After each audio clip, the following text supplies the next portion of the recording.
어처구니없는 참사 앞에서 온 국민들이 망연자실해 있는데 지금 국민 앞에 머리를 숙이고 조아려야 될 책임 있는 자리에 있는 사람들은 면피에 급급한 발언을 쏟아내기에 바쁩니다. 용산구청장 대책이 적절했는지 지금 여러 가지 논란이 있는데 한 언론과의 인터뷰에서 헬로윈은 축제가 아니라 하나의 현상이다 또 이런 얘기를 했습니다. 들어보실까요? 저희는 전략적인 준비를 다 해왔고요.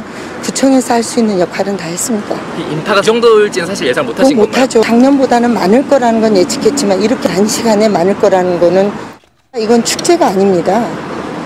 축제면 행사의 내용이나 주최 측이 있는데 내용도 없고 그냥 할로윈 데이에 모이는 일종의 어떤 하나의 그런 현상이라고 봐야 되겠죠. 김두수 소장, 내가 뭘 잘못했습니까? 이런 태도네요. 네, 그러니까 이게 현상이라고 하는 말이 아마 상당 기간 이제 시중에 거론될 것 같은데요. 구청장의 인식이 이 정도니까 이런 일이 생겼다라고 저는 생각이 들 수밖에 없더라고요. 왜냐하면 이분이 급하게 인스타라든지 SNS를 다 중지시키고 그다음에 열린 용산구청실도 폐쇄시키고 뭐가 이게 자기 책임으로 돌아올까 봐 모든 걸 다 차단했어요. 그러니까 정말 일을 잘하려고 그랬다라면 모르겠는데 이게 이제 서울시청 추모를 하고 돌아가는 그 길에 이제 기자가 물은 거거든요. 근데 그럼 시간도 상당히 있었고 자기 좀 정리돼 있어야 되는데 이 이야기가 완전 맨피성 해피성의 현상이라고 말한 거는 자기 책임이 하나도 없고 젊은이들 책임으로 오히려 이렇게 돌리는 듯한 이야기지 않습니까? 이거 듣고 분노하지 않을 국민이 어디 있을까 하는 생각이 들고요. 정말 구청장이 본인이 과거 걸 이렇게 돌아보면 다 점검 가능하고 뭘 잘못됐는지 이렇게 국민 앞에 사죄하면서 못 살펴본 거에 대해서 죄송하다 이렇게 이야기해야 되는데 이렇게 이야기하면 정말 그냥 뭔가 똑똑한 보좌관 인텔리가 그냥 설명하는 느낌이잖아요. 장성철 소장, 옆 박희영 용산구청장 뭐 하던 사람이에요? 원래 용산구 구의원 출신입니다. 현상학자 출신이에요? 그쪽 지역에서 계속 구의원으로 활동을 해왔던 분인데 저는 참 이해할 수 없는 게 너무 무책임해요. 그러니까 자기 관내에 정말 10만 명, 20만 명, 30만 명 이렇게 많이 모일 거라는 예측 보도가 많이 있지 않았습니까? 그러면 구청장으로서는 당연히 자 사람이 많이 모이는데 안전사고 대책 우리가 어떻게 해야 됩니까? 이거 당연히 기본적으로 대책을 마련해야 되는 거 아니겠습니까? 그런 일을 안 하고 그냥 우리 할 수 있는 조치 다 취했다? 할 수 있는 조치 다 취했는데 저렇게 사망자가 나옵니까? 저는 저분은 공직을 담당할 능력과 자격이 없다고 생각을 합니다. 오늘 장성철 소장 얘기 들어보면 그만둬야 될 사람들이 한둘이 아닌데 윤경유 의원 축제가 아니라 하나의 현상이다라고 말한 뜻이 뭔지도 궁금하고 축제하고 현상하고 어떻게 분류를 저 해석 못하겠습니다. 아까 김두수 소장께서 마지막에 그래서 여기에 참석한 젊은이들의 일탈에 책임이 있다라는 식의 생각을 만약에 일이라도 가지고 있다면 그리고 아까 처음에 앵커도 그 말씀하셨죠. 미러를 주도한 5, 6명의 남성들을 찾아내려는 경찰의 수사가 뭐 방향이 정해졌다. 또 하나 해밀턴 호텔의 불법 증축이 길을 좁혔기 때문에 사고가 났다. 이게요.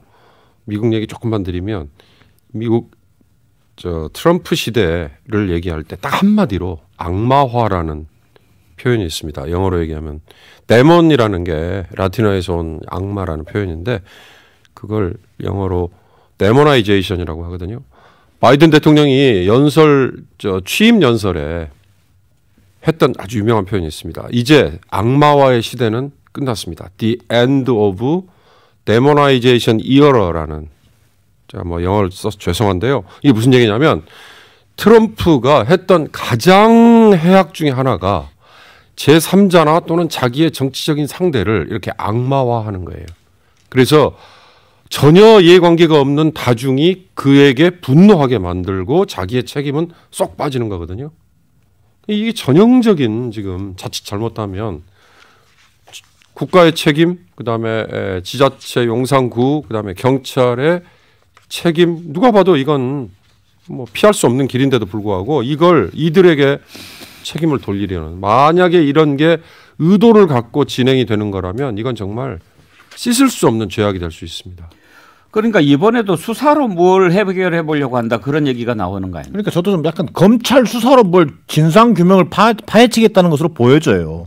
앞서 지금 여러 사람이 얘기했습니다만 용산구청장, 행안부 장관, 대통령으로 이어지는 일련의 그 대응의 그 기조가 거의 똑같은 거 아니냐. 어쩔 수 없는 사고였다. 그러나 슬프고 뭐 책임이 있으니까 국가애도기간을 정하겠다. 국가애도기간은 결국은 진상규명을 막기 위한 하나의 펜스에 불과한 것으로 이해될 수도 있는 상황이다 지금.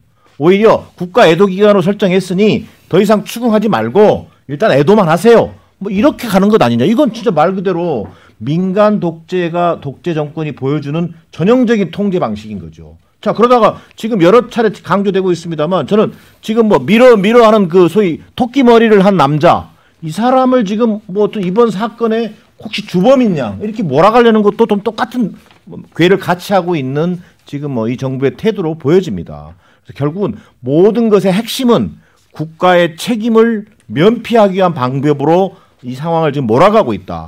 그리고 윤석열 정부의 이것이 수준이 아닌가라는 것을 국민들은 느낄 수밖에 없는 상황인 것 같다. 이런 판단입니다. 밀어라고 했으면은 내가 밀어라고 해서 사람들이 밀어서 앞에서 희생자가 나올 수도 있다라고 하는 것을 나와도 좋다. 뭐 미필적 고의에 의한 살인으로 처벌을 할 겁니까?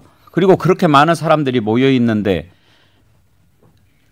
그 수많은 사람들이 질러대는 소리 속에서 밀어라고 하는 사람이 누구였고 그렇게 운집해 있는데 미는 모습을 잡히면 그 사람이 범인이 될 수 있을까요? 그러니까요. 이게 문제는 이제 그 음악도 시끄럽고 사람들도 집중돼 있고 그리고 약간의 그 헬로윈이라고 하는 그 상황은 뭐냐면 약간 무리하게 가장해서 뭔가 막 상식적이지 않은 것을 즐기는 문화인데 거기에서 뭐 몸을 서로 밀치고 밀착하고 이런 것이 의도성을 가지고 한 건 아니거든요. 그리고 이제 이 이야기 하다 보면 이제 앞으로 나아가고자 하는 가고 싶은 방향에 대한 뭐 그런 표현일 수도 있고 뭐 정말 좀 못되게 했을 수도 있습니다. 그 중에 뭐 전혀 없을 수는 없는데 그걸로 해결되지 않는 문제라는 겁니다. 그러니까 여기에 지금까지 이야기하신 분들 중에 이제 구청장 그다음에 행안부 장관 대통령 여기 한 빠진 사람이 있어요. 오세훈 서울시장인데요. 오세훈 서울시장은 안전에 관한 예산도 줄이고 있고요. 거기에 대한 인원도 줄이고 있고요. 틀림없이 오세훈 시장이 가지고 있는 시정의 방향이 이런 부분에 많은 맹점을 가지고 있어요. 과거에도 또 오세훈 시장은 우면산 사건도 있었고 이런 오세훈 시장 시절에 그런 것들이 있었습니다. 디자인 서울 그러면서 급만 번지르르한 서울시 이런 이제 평가를 야당으로부터 공격을 받았는데 이번에도 이게 우연의 일치지만 또 오세훈 시장 시절에 이런 게 생기니까 그리고 이 예산안이 나와 있는 현재 상황에서 많은 시민단체가 이 문제가 있다 이런 지적을 계속하고 있는 상태예요. 그런 상태에서 보면 오세훈 시장도 자유롭지는 않습니다. 그렇게 얘기하시면은요 국정 운영의 중요한 한 축인 민주당도 책임으로부터 자유로울 수 없다라고 얘기할 수밖에 없어요. 오세훈 시장이 그런 안전 관련된 예산 줄이면은 민주당 국회의원들이나 서울시에 있는 민주당 시의원들이 그거 못하도록 막았어야죠. 그렇게 오세훈 시장까지 막 계속 확대하면은 끝이 없다라는 좀 생각이 들고 총체적으로는 당연히 대통령이 책임지셔야 되고 서울시장 책임져야 하지만 그렇게 지금 현재 상황에서 오세훈 시장까지 끌어들이는 건 좀 무리가 있다라고 좀 보여지는데 저는 지금 이 사건에 대해 책임을 져야 할 분들이 책임 회피성 얘기하는 것을 보면은 상당히 이분들이 괴물로 변하는 것 같다라는 좀 생각이 들어요. 나는 책임이 없어. 나는 이 부분에서 나는 빠져나가야 될 그럴 생각만 갖고 있는 것이 아니냐라는 좀 생각이 듭니다. 살릴 수는 없어요. 이번에 희생당해서 사망하신 분들 다시 삶을 되돌릴 수는 없습니다. 하지만은요, 그 남은 유가족들, 피해자분들 우리가 위로할 수 있고요. 그분들 상처를 최소화할 수 있도록 여러 가지 노력을 할 수가 있어요. 하지만 말로써 그분들의 상처, 국민들의 화를 더 돋구고 있다. 이것은 정말 말이 안 된다라는 좀 생각이 들고 저분들이 과연 책임을 질 수 있는 그런 자격과 자질이 있느냐 계속 저는 묻지 않을 수밖에 없고 한 가지 더 유감인 것은 뭐냐면요. 바로 이거를 돈으로 해결하려고 하는 듯한 모습을 취한 것이 과연 옳은 것이냐라는 좀 생각이 듭니다.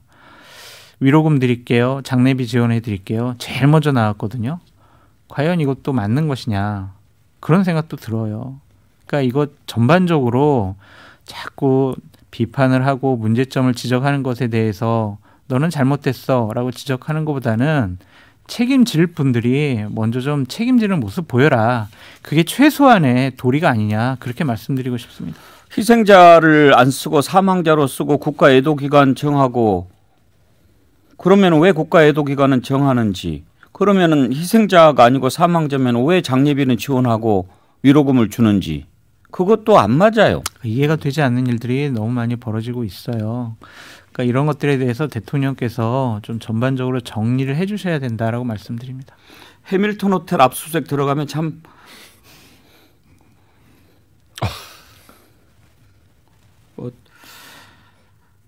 저 한 가지만 더 말씀드릴게요. 자꾸 대통령실에서 법적 제도적인 미흡함으로 우리가 이 사건을 막을 수가 없었다 이런 식으로 얘기를 하는데요. 헌법 34조 6항이 있습니다. 국가는 재해를 예방하고 그 위험으로부터 국민을 보호하기 위하여 노력해야 한다라고 되어 있습니다. 이거 이상의 법적 제도적 장치가 뭐가 있어요. 저 정말 저런 무책임한 얘기 다시 안 들었으면 좋겠습니다. 아니, 국가가 왜 존재합니까? 국가가 존재하는 이유가 뭐냐고요. 국민의 생명과 안전을 지키는 거죠. 그래서 국가가 있는 거고 그래서 세금 내는 건데 뭐 이거는 뭐 어느 특정한 주체가 없이 열린 행사고 현상이니, 아니 그러면 앞으로 길 걸어갈 때 뭐 신고하고 걸어가야 됩니까? 우리가 국가를 믿고 내가 낸 세금으로 나라가 운영이 되고 국가는 언제든지 나를 지켜준다라는 신뢰가 있으니까 그 길을 걸어가는 거죠.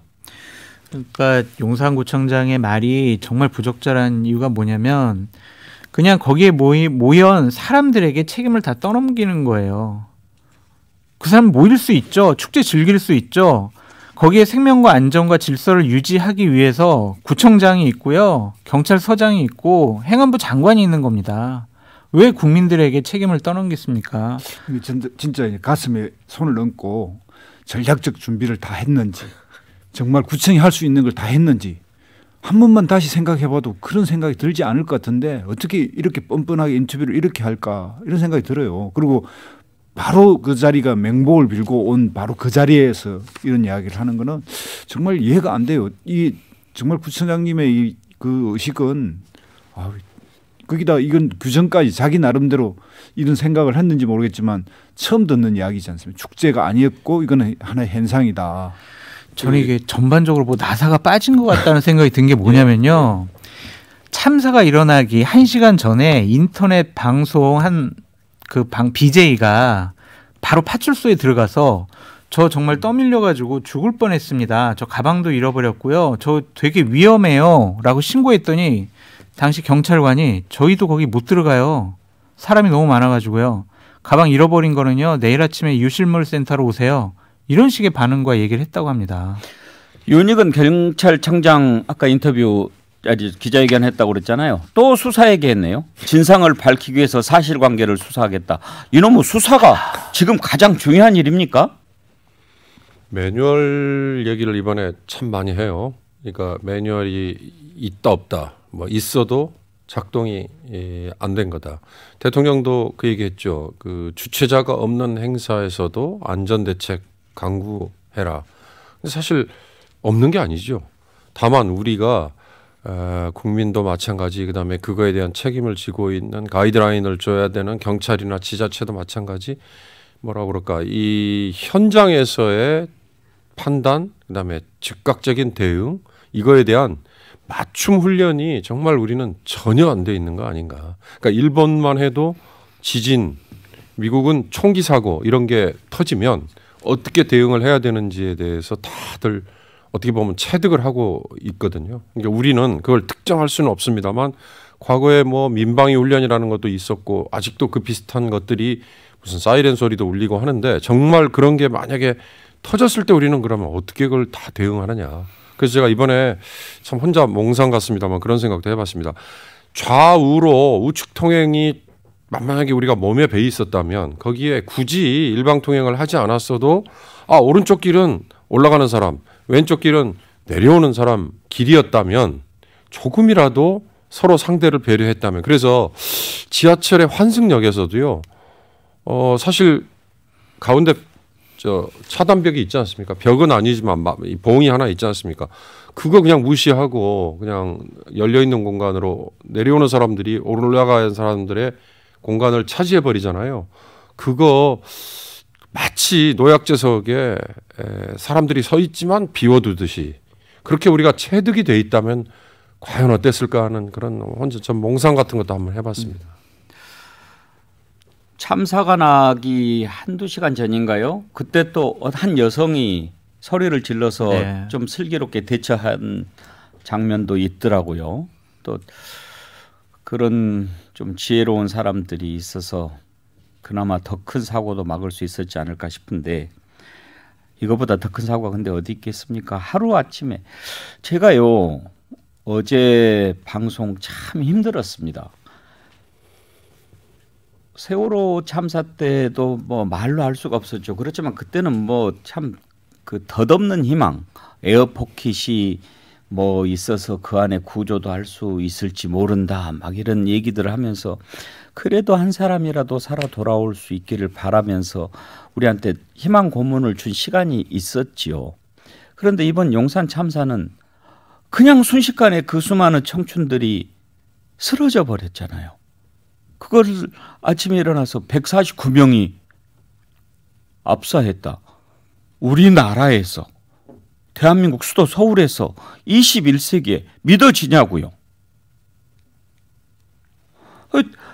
도대체 이건 믿어지지도 않고 어떻게 해야 될지도 모르겠고, 어제 하루 종일 정말 뭘 어떻게 해야 될지를 모르겠더라고요. 그렇게 힘들었는데 참 이상민 장관이 힘을 주네. 그러니까 이제 이런 일이 생기면 이제 선진국은 이 부분의 책임을 정치인이 집니다. 그러니까 전문가라든지 이런 사람들이 의견을 충분히 듣지만 결정이나 이 문제를 헤쳐나가는 걸 정치인이 해요. 그런데 이번에 이 사태를 보면 뭐냐면 애도 기간을 정하고 이런 데서 어떤 느낌이냐면 정치인이 나서면 안 돼. 정치인은 이런 결정에 정쟁만 해. 이런 이미지를 또 한 번 주고 있는데 실제로 이런 부분은 시민주적인 시민들이 선출한 그 선출된 권력, 정치인들이 이걸 책임지고 해결해 나가야 하고요. 결정해야 합니다. 전문가들 충분히 조언을 듣지만 우리도 이제 그런 시스템, 그런 인식을 가지기 시작해야 돼요. 마치 이게 계속 이런 이야기를 하면 정치인은 정쟁만 하고 상대 책임만 떠넘기려고 한다 이렇게 생각할 게 아니라 정말 정치를 하는 사람들에게 책임을 묻고 본인들이 책임을 져야 되고요. 오늘 오후에 또 국회에서는 뭐라고 얘기할지 한번 들어봐야 되겠네요. 궁금한데.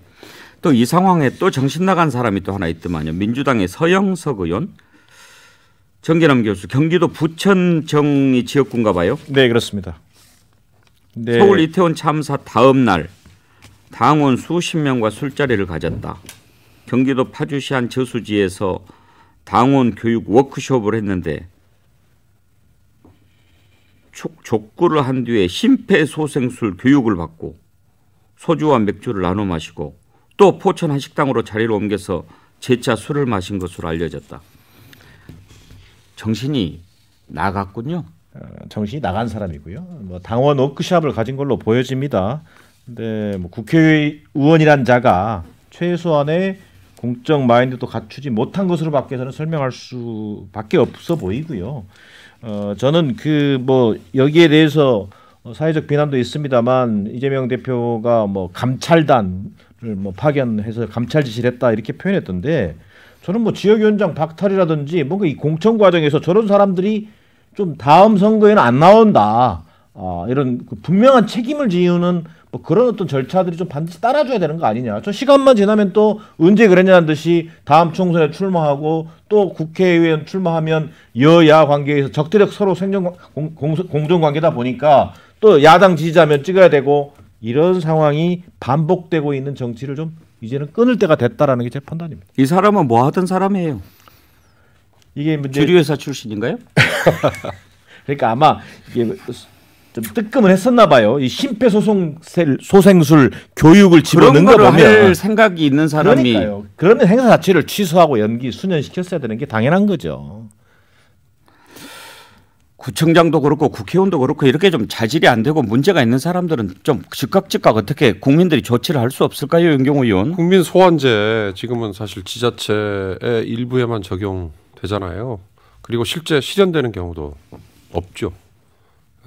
그러나 우리가 대의제 민주주의에 뽑아주는 대신에 정말로 문제가 있다고 하면 이 소환제라는 거에 대해서 조금 더 적극적으로 이게 작동이 되도록 제도가 보완이 되는 방향, 이럴 때 정말 필요하다는 게 절감됩니다. 대선 때만 잠깐 얘기하고 또 5년 동안 없어집니다. 국민 소환제라고 하는. 문제는 이제 소환제가 헌법의 사항이라서요. 이제 국민들 감정은 뭐 충분히 이해는 합니다만 헌법에 돼 있고 국회의원의 소환제를 실시하는 나라는 또 거의 없는 것도 사실입니다. 왜냐하면 법안이 워낙 많고 이 법안 하나하나를 가지고 소환하기 시작하면 문제는 이제 그 이전에 이런 공직자들은 우리가 이제 서산대사 말씀처럼 자기가 가장 눈 앞길을 가고 있다는 생각을 해야 돼요. 그래야 뒤따라오는 사람들이 정말 다른 데를 갈 수 없게 정말 눈길을 가는 것처럼 자기가 선도하고 있다는 생각하면 그 강한 그 경각심을 가지면 이런 게 단호한 판단을 해야 되거든요. 내가 여기서 잘못 판단. 나는 뭐 이미 이런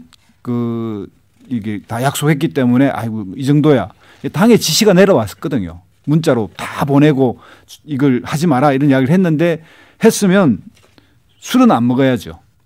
당은 그 워크숍은 하더라도 어쩔 수 없이 한다면 그럼 술은 안 먹어야 되는데 이 경각심이 없는 거예요. 그래서 이런 문제는 그러니까 당이 이제 아까 정기남 교수가 말씀했듯이 이런 것은 걸러내는 절차, 그러니까 평가해서 그 평가에 대한 결과가 나오는 그 시스템이 작동돼야 됩니다.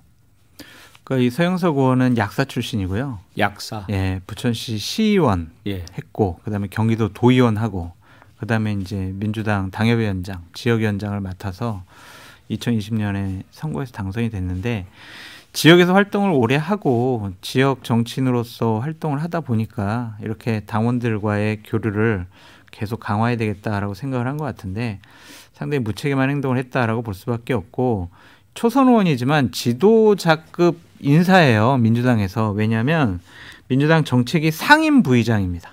그리고 경기도당 수석 부위원장입니다. 그러니까 이런 분이 이러한 판단을 했다는 것 자체가 상당히 참 말이 안 된다라고 볼 수밖에 없죠. 그 국회의원이면 국민의 대표라고 항상 이야기하지 않습니까? 그러면 공감 능력이 필요하죠.